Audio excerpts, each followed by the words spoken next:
कंचन राज मुजफ्फरपुर।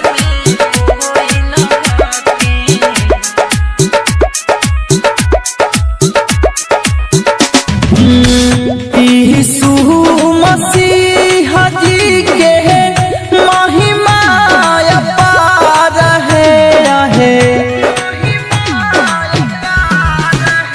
हरि यीशु मसीह जी के महिमा अपार है। विश्व में कोई न न कराया बता रहे। विश्व में कोई न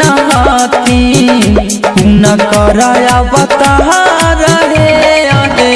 मुक्ति के दाता हकीम भागा विधाता है। मुक्ति के दाता हकीम भागा विधाता है। सर्व शक्ति महान हकीम सच्चाई सहबहार है। सर्व शक्ति महान हकीम सच्चाई सहबहार है। सर्व शक्ति महान हकीम।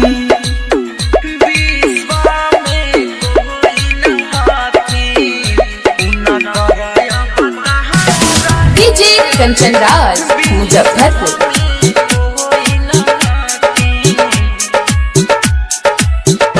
हरि आंधी तूफान भी माने प्रभु के हुकुम है। आंधी तूफान भी माने प्रभु के हुकुम है। सेना सैतना करे प्रभु के सलाम है।